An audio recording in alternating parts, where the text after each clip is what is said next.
Hello friends, आज हम जानेंगे कॉमन कोल्ड के बारे में, जिसे हम नज़ला जुकाम भी कहते हैं। इसके क्या क्या कॉजेज है, क्या क्या सिम्टम्स है, वो जानते हैं। जुकाम जो है यानी कॉमन कोल्ड, ये होता क्या है? ये इन्फेक्शन होती है हमारे अपर रेस्पिरेटरी ट्रैक्ट की, जिसमें इंक्लूड है हमारी नाक, हमारा माउथ यानी मुंह, थ्रोट और लंग्स।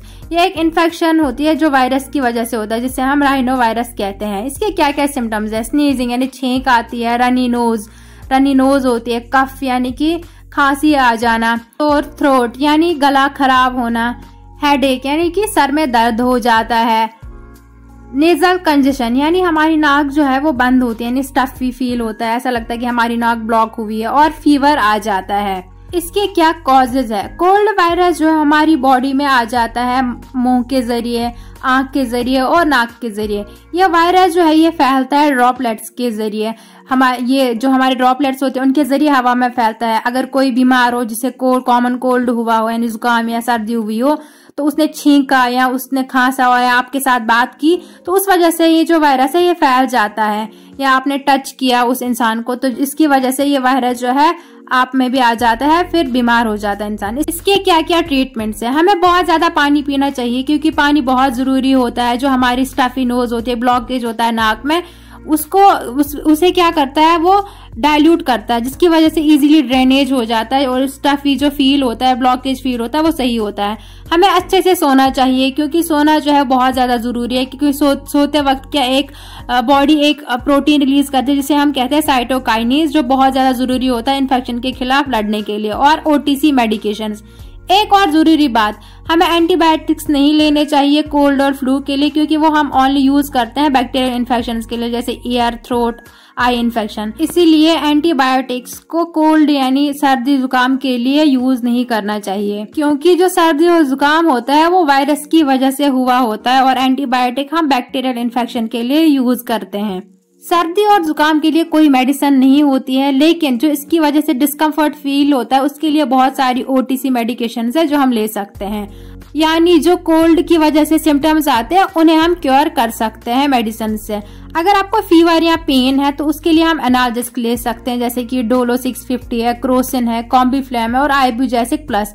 इन सब में पैरासिटामोल है, जो कि एक्ट करता है एज एन एनाल्जेसिक, पेन को कम करने में हेल्प करता है, और एक्ट करता है एज एन एंटीपायरेटिक, यानी कि जो फीवर को कम करने में हेल्प करते हैं।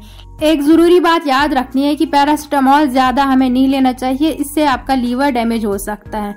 अगर रनी नोज हो रही है तो उसके लिए हमें एंटीहिस्टामिन्स ले सकते हैं, जिनकी वजह से जो आपकी नाक है वो ड्राई हो जाएगी, जैसे कि मॉन्टेर एलसी है, लोर फास्ट मेल्टैब और लिवोसेट है। एंटीहिस्टामिन ब्लॉक करते हैं हमारी बॉडी के केमिकल मैसेंजर को, यानी जिसे हम हिस्टामिन कहते हैं, जो बॉडी बनाती है एलर्जिक रिएक्शन के दौरान। अगर आपकी नोज स्टफी है यानी कि बंद नाक है, तो आपको डिकंजेस्टेंट्स लेने चाहिए, जिसकी वजह से आपकी जो ब्लॉक नोज है वो सही हो जाएगी। जो आपके ब्लड वेसल्स होते हैं वो उनको नैरो कर लेते हैं, श्रिंक करते हैं, जिनकी वजह से जो स्टफीनेस होता है वो सही हो जाता है। यानी जो स्वेलिंग हुई होती है एलर्जिक रिएक्शंस की वजह से, उसे कम करने में हेल्प करता है। अगर आपको खांसी हो रही है तो उसके लिए आप बेनाड्रिल DR ले सकते हैं, या कोरेक्स DX।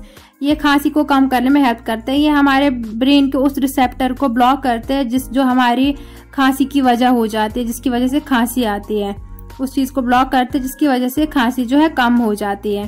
अगर आपकी खांसी के साथ आपका म्यूकस आ रहा है, यानी म्यूकस प्रोडक्शन हो रही है, तो आप एक्सपेक्टोरेंट्स ले सकते हैं, जैसे कि कफ सिल्स, कफ चॉइस D और टेस्पेल प्लस। ये मेडिसिन जो है ये हमारा जो म्यूकस होता है, जो थिक म्यूकस होता है, उसे थिन करने में हेल्प करता है, जिसकी वजह से इजीली जो आपका म्यूकस है वो बाहर आता है, आपके थ्रोट से बाहर आ जाता है, या इजीली वो जो नेजल पैसेज है उसके थ्रू बाहर आता है, जिसकी वजह से आप इजीली सांस ले पाते हैं और आपको बहुत अच्छा आराम मिलता है। ये जो मेडिसिन है, इन सब मेडिसिन के कुछ साइड इफेक्ट्स भी हो सकते हैं, जैसे कि उल्टी आ जाना या उल्टी जैसा फील होना, कॉन्स्टिपेशन हो सकता है। कुछ मेडिसिन से चक्कर भी आ सकते हैं और नींद भी आ सकती है, इसलिए आपको बहुत ध्यान रखना चाहिए। और इन सब मेडिसिन को डॉक्टर के कंसल्टेशन पे ही आप इन मेडिसिन को यूज करें, विदाउट डॉक्टर के कंसल्टेशन के कोई भी मेडिसिन यूज ना करें। और अच्छे से हर मेडिसिन की लेबल पढ़ना जरूरी है उसे यूज करने से पहले। इन सारी मेडिसिन के लेने के बाद आपको क्या क्या प्रिकॉशंस लेने हैं? अगर आप अल्कोहल यूज कर रहे हैं तो इन मेडिसिन को लेने से पहले आप अल्कोहल अवॉइड करें, क्योंकि इससे आपको और प्रॉब्लम्स हो सकती है। प्रेगनेंसी और ब्रेस्ट फीडिंग में कोई मेडिसिन डॉक्टर के कंसल्टेशन के बिना यूज ना करें। और ड्राइविंग से पहले अगर आपको चक्कर या नींद फील हो रहा है किसी मेडिसिन से, यानी कोई साइड इफेक्ट आ रहा है, तो आप तब तक ड्राइव ना करें, कोई हैवी मशीनरी ऑपरेट ना करें जब तक ना आपको अच्छा फील हो, अलर्ट फील हो। और लीवर और किडनी प्रॉब्लम्स में डॉक्टर के कंसल्टेशन के बिना मेडिसिन कोई भी बिल्कुल यूज ना करें, क्योंकि इससे आपको और भी प्रॉब्लम्स हो सकती है। अगर आपको आज की हमारी ये वीडियो पसंद आई हो तो लाइक, शेयर और सब्सक्राइब जरूर कीजिएगा।